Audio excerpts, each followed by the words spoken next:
Tsali, the great Ewe man. Who was he? Let's find out. After the Ewes had migrated from Ketu in Benin to Noche in the 17th century, their king, Agokoli, ruled with iron fist. He was stern and incredibly tyrannical.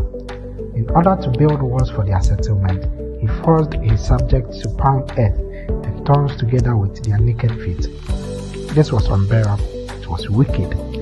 Worn out and despaired, the people sought for help from a hunter named Tsali, son of Togbe Agblomada.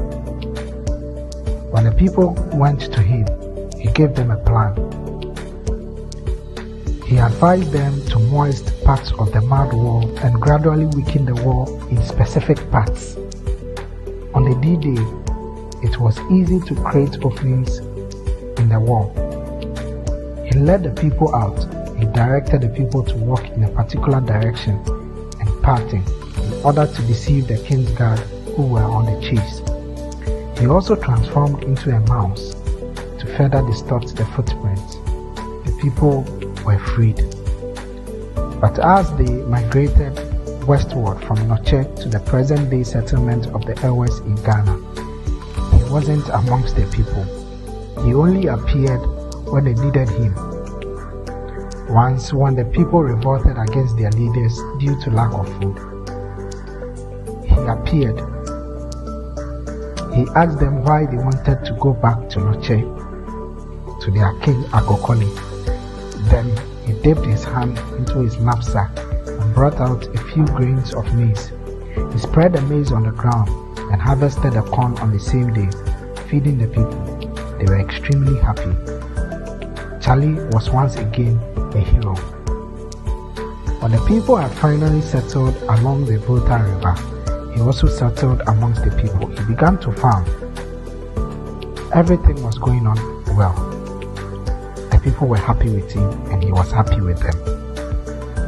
But at some point, the people believed he was using his special powers, special abilities to cause rain to fall only over his farm, causing droughts in the others. They were furious. They decided to retaliate. The town folks apprehended Tsali, killed him, and chopped his body into pieces and buried him. 3 days later, they were shocked to find Tsali going about his chores in his house as if nothing had happened.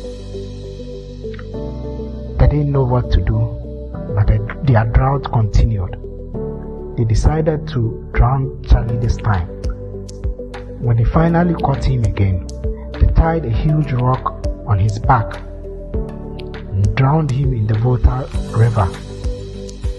They were confident of getting rid of him this time. But 3 days later, they found Tsali sitting at the back of a crocodile, holding the stone they had strapped on his back, shouting to the bewildered crowd, "Vino, Mikpovida, parents, behold your child." As the people saw this, they didn't know what to do. They were stunned. They had seen enough. They decided to let him be. They realized he was invincible. Tsali also decided to leave the people. So he sat on the back of his crocodile and left, telling them to summon him whenever they needed him. It is believed that his descendants are in Anyako, where he has a shrine.